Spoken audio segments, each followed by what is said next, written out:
আসসালামু আলাইকুম প্রিয় দর্শক, কুরবানির ঈদকে কেন্দ্র করে আমরা সবসময় দেখেছি যে ঢাকা শহরে নানা ধরনের বর্জ্য জমা হয় এবং সেই বর্জ্যগুলো অপসারণ যেন একটা সিটি কর্পোরেশনের জন্য প্রধান চ্যালেঞ্জের কাজ হয়ে দাঁড়ায়। ঢাকার 2 সিটি কর্পোরেশন প্রতিবারই বলেন যে আমরা 8 ঘন্টার মধ্যে, 10 ঘন্টার মধ্যে অথবা 12 ঘন্টার মধ্যে এই বর্জ্য অপসারণ করব। তারা কিছুটা করেন না যে তা না, কিছুটা করেন, কিছু চেষ্টা করেন, কিছু পারেন না, না পেরে বলেন যে এই সমস্যা ছিল, সেই সমস্যা ছিল। এগুলো দেখেছি আমরা। বর্জ্যের সঙ্গে সঙ্গে রক্ত থাকে, রক্তের গন্ধ হয়, এগুলো নানা কিছু। এটা আমাদের প্রতি কুরবানির ঈদের একটা নিয়মিত দৃশ্য। এবারও তাই হয়েছিল। 2 সিটি কর্পোরেশন, একজন বলেছে 8 ঘন্টার মধ্যে ক্লিয়ার করব, আরেকজন বলেছে 12 ঘন্টার মধ্যে ক্লিয়ার করব। আমি আপনি কি দেখেছি কি দেখিনি সেটা তো নানা ধরনের সন্দেহযুক্ত কথা। যেমন আমি বললাম যে বর্জ্য পরিষ্কার হয়নি, সিটি কর্পোরেশন কর্তৃপক্ষ বলবে না হয়েছে, আবার আরেকজন বলবে যে হয়নি, বলবে যে সে আওয়ামী লীগের লোক, এই জন্য না করছে। নানা ধরনের কথা হয়। এটা আওয়ামী লীগ আমলে হয়েছিল যে বিএনপির লোকরা ছড়াচ্ছে যে বর্জ্য পরিষ্কার হচ্ছে না। এই ধরনের নানা কথা কিন্তু প্রতিবারই বলা হয়। তো এবার আমরা যেটা দেখলাম, এটা আমার কাছে অন্ততপক্ষে একটু অন্যরকমই মনে হলো, একটু নতুন ধরনের একটা ঘটনা আমাদের চোখে পড়ল। সেটা হলো যে এবার মাননীয় প্রধানমন্ত্রী তারেক রহমান উনি নিজেই এবং আচমকা কোনো জানান না দিয়ে, কোনো রকম পূর্ব পরিকল্পনা বাইরে, কেউ জানতো না, কেউ প্রস্তুতি নিতে পারেননি, এমনভাবেই উনি বর্জ্য অপসারণ কেমন হয়েছে দেখার জন্য উনি রাস্তায় নেমেছেন। ইন্টারেস্টিং ব্যাপারটা। আমি একটু প্রশংসাই করছি, হয়তো অনেকে বলবেন যে আবার এখন দালালি শুরু করলেন কিনা। আবার এর আগে বিভিন্ন সময় বলা হতো যে আপনার চোখে তো কোনো কিছু ভালো চোখে পায় না, কেবল খারাপগুলি বলেন, সরকার তো কিছু ভালো কাজে করে সেগুলি একটু বলেন। সেই হিসাবেই একটু ভালো কাজের কথা বলি। তারেক রহমানের এই উদ্যোগটা অভিনব। উনি কি করেছেন? উনি স্থানীয় সরকার প্রতিমন্ত্রী এবং ঢাকা দক্ষিণের যিনি প্রশাসক, মেয়র হিসেবে যিনি আছেন, মেয়রের প্রশাসক আর কি, আব্দুল সালাম, দুজনকেই তার অফিসে ডেকেছেন, তার বাসার সামনে যেতে বলেছেন এবং যাওয়ার পর দুজনকে গাড়ি থেকে নামিয়েছেন এবং তাদেরকে বলেছেন যে আপনারা আমার গাড়িতে উঠুন। এবং ওনার গাড়িতে উঠিয়ে উনি নিজে ড্রাইভ করে উনি রাস্তায় নেমেছেন দেখার জন্য যে কোথার কী অবস্থা। এবং উনি কয়েকটা জায়গায় গেছেন, হাতিরপুর এলাকায় গেছেন, elephant road, green road, farm gate, Karwan Bazar, এই সমস্ত এলাকা উনি নিজে গাড়ি চালিয়ে পরিদর্শন করেছেন। আমার জানা মতে এটা একটা অভিনব ঘটনা। এর আগে এই ধরনের ঘটনা ঘটেছে কিনা আমি কখনো শুনিনি। এখন বলবেন যে প্রধানমন্ত্রী গিয়েছে তো কী হয়েছে? হ্যাঁ, প্রধানমন্ত্রী গিয়েছে তো অনেক কিছু হয়েছে। যদি শীর্ষ ব্যক্তিরা এরকম মাঠে নামেন পরিদর্শনের জন্য তাহলে অনেক কিছু হয়। আমার বিবেচনায় প্রত্যেকটা বিভাগের প্রত্যেকটা মন্ত্রী যদি এরকম একটা কাজ তিনি করতে দিয়েছেন অথবা ঠিক মতো হচ্ছে কিনা উনি যদি নিজে আগে থেকে জানান না দিয়ে নিজেই যদি মাঠে নেমে যান পরিদর্শন করতে, আমি মনে করি একটা ম্যাজিক্যাল চেঞ্জ আপনি দেখতে পাবেন। এবং আমাদের এখানে কি হয়, যখন কোথাও একটা ঝামেলা হলো তো একদম নিম্ন স্তরের যে ব্যক্তিটা দায়িত্বপ্রাপ্ত আছেন তার উপর দায় চাপানো হয় যে ওর জন্য এরকম হয়েছে। ধর ময়লা ওঠানো হয় নাই, ওখানে ময়লা বসানোর জন্য যে লোকটা বেলচা দিয়ে ময়লা তুলতো হয়তো তাকে দায়ী করা হলো, ও ঠিক মতো বেলচা চালায় নাই, অতএব এই ঘটনা ঘটেছে। এবারে কিন্তু তা হয়নি।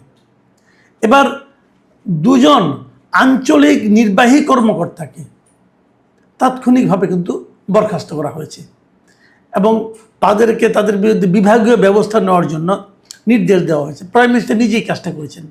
এবং এই 2জন কোন জায়গার, একজন হলো ঢাকা উত্তর সিটি কর্পোরেশনের অঞ্চল 5-এর আঞ্চলিক নির্বাহী কর্মকর্তা মোহাম্মদ সাদিকুর রহমান, আরেকজন হচ্ছেন ঢাকা দক্ষিণ সিটি কর্পোরেশনের অঞ্চল 1-এর নির্বাহী কর্মকর্তা কাজী সালেহ মুস্তানজির। এই 2জনই কিন্তু উপসচিব পদমর্যাদার ব্যক্তি এবং এই 2জনকে উনি তাৎক্ষণিকভাবে কাজটিকে দায়িত্ব থেকে সরিয়ে দিয়েছেন এবং তাদের বিরুদ্ধে কেন তারা ঠিক মতো কাজ করতে পারেননি তার ব্যাপারে সিদ্ধান্ত নিতে বলেছেন। এই যে ঘটনাটা, এই ঘটনাটা আমি মনে করি এটা এক্সাম্পল। আমাদের প্রধানমন্ত্রী কিন্তু অনেক এক্সাম্পল তৈরি করতেছেন, বাট আনফর্চুনেট হলো, যেটা আমার জন্য দুর্ভাগ্যজনক, আমি ভাবি দুর্ভাগ্যজনক, সেটা হলো ওনার এই উদাহরণগুলো ওনার সঙ্গে যারা আছেন তারা ঠিকঠাক মতো হয় বুঝতে পারছেন না, অথবা অনুসরণ করতে পারছেন না, অথবা উপেক্ষা করছেন। কোনটা আমি জানি না। আমি মনে করি এগুলোর একটা হিসাব নিকাশ হওয়া উচিত। কেন সবাই এগুলিকে উপেক্ষা করছেন, কেন পাত্তা দিচ্ছেন না, এগুলি কিন্তু আমি মনে করি প্রধানমন্ত্রীর নিজের অবস্থানটাকে ক্লিয়ার রাখার জন্য ওনারই দায়িত্ব নেওয়া উচিত, এগুলির ব্যাপারে ব্যবস্থা নেওয়া।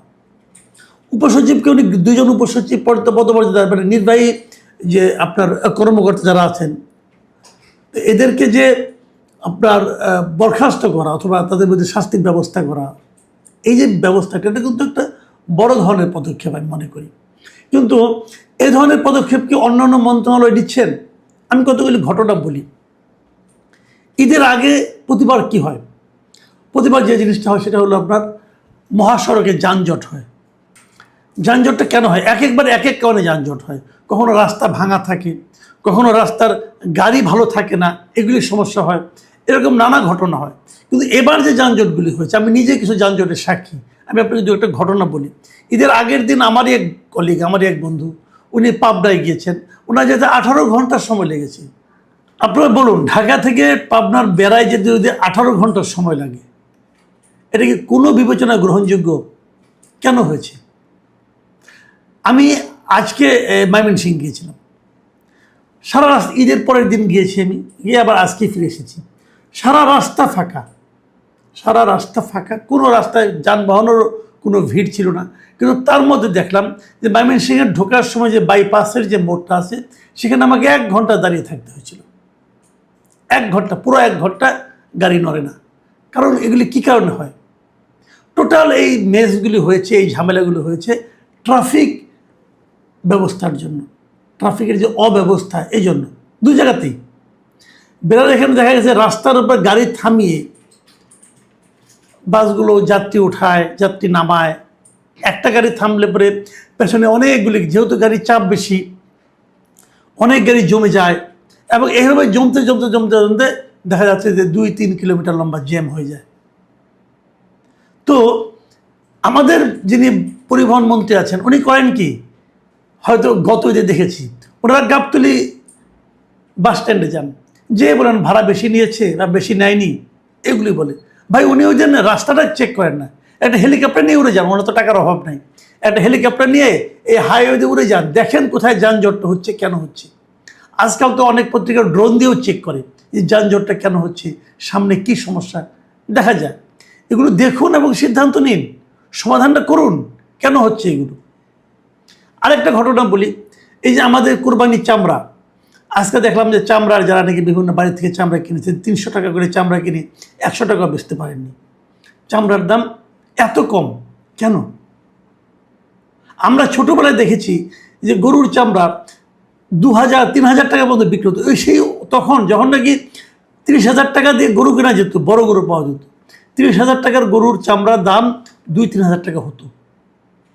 আর এখন 1.5 লাখ 2 লাখ টাকা গরুর দাম, সেই গরুর চামড়ার দাম 600-700 টাকা হয় না, 500 টাকাও হয় না অনেক সময়।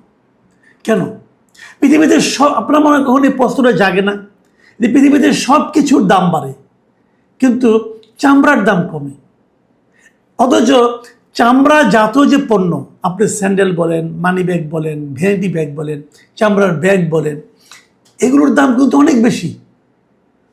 বেল্ট বলেন, জেনুইন লেদার যেগুলি, সেগুলোর দাম অনেক বেশি, ধরা ছোঁয়ার বাইরে। এই জন্য আর্টিফিশিয়াল লেদার আমরা ইউজ করি।